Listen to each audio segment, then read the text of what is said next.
Sa gabing madilim, isang babae ang nag-iisa. Matawa-tawa, pero deep inside, naluluha sa kanyang kapalaran. Yung binukong motor! Iwan ka ba naman ng nabook mong motor?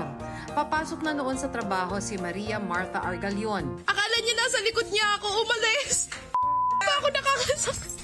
Iniwan na nga, nag-iwan pa ng alaala. Ang helmet suot-suot pa niya.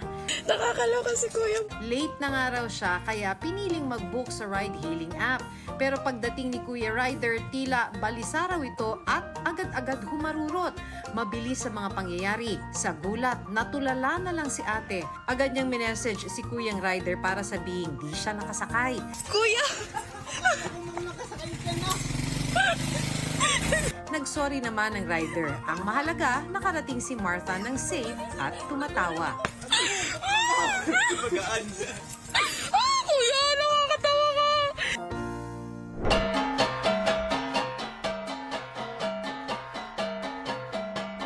Metal ang nagsisilbing putik sa paglililok ng isang kakaibang eskultor mula sa Gada. Mula sa pagbutingting sa kanyang metal fabrication shop, nadiskubre niya ang sining.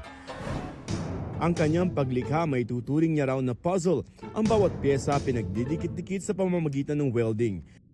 Kahit papatong-patong ang tekstura dahil sa kanyang gamit na materyales, lutang pa rin ang imahe na nais niyang ipakita. At bilang isang biking enthusiast, mga patapong pyesa ng motorsiklo ang paborito niyang gamitin. Gaya na lamang sa kanyang Bob Marley figure na kadena ng motorsiklo ang nagsilbing dreadlocks.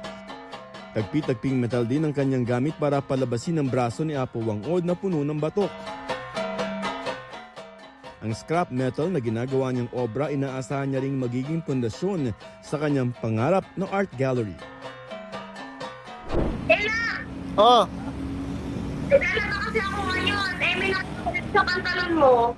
Parang kukulot ang buhok ng misis na ito sa kakaisip nang makahanap sa pantalon ng mister ng 3,000 piso. Asan ba to? para sa'yo. Aba, haba ng hair ah. Di ba sabi mo gusto mo magpa-reband? Bali, nagluloko lang ako. Joke lang yun. Di joke yun. Magpa-reband ka. Deserve mga mi. May exclusive hair makeover package si Mother mula sa mister. Kaya pagtuyo ng sinampay ni Mavi Reman, tiyak na hindi ang mga nilabhan niyang damit ang taplansyahin, kundi buhok niya. Pampareband mo yan, inipon ko yan. May time po kasi na nanonood po siya ng video ng mga misis po na nagpapareband kasi bare months po, yun, naririnig ko po sa kanya na gano'n, nagsasana all din po siya. Tapos, yun, nag-try po talaga akong mag-ipon, magtipid para maibigay po sa kanya yun. Pero di lang yan ang sorpresa ni mister na si Ryan dahil may kasama pang day off. Bukas, di mo na ako babiyahe, babantayan ko yung mga bata. Magpareband ka muna, magpasalon ka. Mahalaga po kasi sa akin yun, maging masaya din po siya. Kasi alam ko naman po yung hirap niya dito sa bahay, hindi niya na po nasikaso yung sarili niya.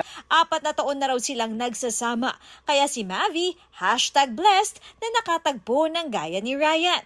Hindi ko po expected na sa ganun maisisingit pa po yan. Marami pong gastusin, naiyak ako. Thank you po kasi siya po yung binigay ni Lord sa akin. Kalma, mga misis. Di naman kailangang pag-inggit, pikit. Kung katabi si mister, tapikin na lang. At itong si Ryan ay may Riz tip. Pagka napapansin natin na hindi na gumaganda yung itsura ng misis natin, huwag natin palitan. Bagkus ay ating pagandahin, alagaan. Thank you na. Mag-ingat ka. I love you. I love you too, magpasalon ka bukas ha. Nag-viral sa social media ang post na ito tungkol sa isang amang delivery rider. Dala-dala niya ang larawan ng anak. Nakalagay rin ang katagang Proud Papa at pangalan ng anak niya ang gagraduate na cum laude. Ang nag-post nito si Mark Chris Oliver Palangka na isa ring ama na antig daw. Sa junction, usual traffic. Nakakuha ko ng chance na makuhaan siya. Tapos Shinare ko lang to inspire others. Parang ano mo yun, despite of the negativities, parang ang sarap niyang i-share.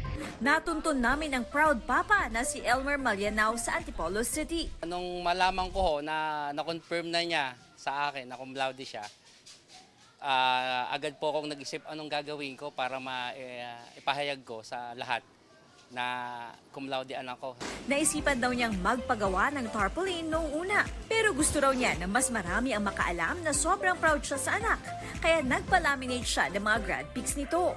Hindi raw kasi biro ang magpalaki ng mga anak, lalo pat maaga raw namatay ang kanyang asawa. Kung sisigaw ako at makakarating sa langit, sana makarating para marinig niya ako yung tagumpay na nung anak niya ngayon. Sonia, ito na! Grabe. Cum laude yung anak mo! Kung naririnig mo ako, Ang anak ni Elmer na si Sofia, sobrang nagpapasalamat sa amang maituturing na bayani sa pagtataguyod sa anak. Mapapagpatuloy mo lang yung ginagawa mo at ako naman din yung babawi sa iyo kapag nakapagtrabaho na ako. Ako naman po yung bibili ng mga gusto mo po. Ito ang tagpong 10% delivery, Delivery po. 90% delivery with karaoke. You got to love me for what I am. Ito ang surprise duet ng diva Tita Shopper at ang singer-songwriter. Magde-deliver lang naman dapat ang rider na si Louie Lopez pero inabutan niyang bumibirit itong si nanay at hindi niya maabala. Ilang beses niyang sinubukang makuha ang atensyon nito. Delivery po. Tapos ini po, ma'am. Imbes na mainip, nakijamming na lang si Louie. Feel na feel ni nanay ang kanta kaya aliw pati netizens. Relate pa ang ilan sa kanila. Hanga naman ang iba kay Kuya, highly requested na may song choice pa. At nang matapos kumanta, Delivery po, ma'am. Delivery po. Tapos na po. Thank you. standing ovation si nanay para agad na kunin ang parcel niya. Queen.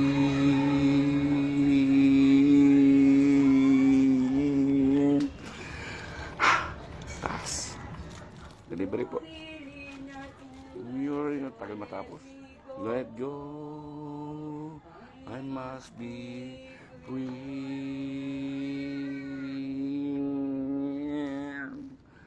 Delivery po.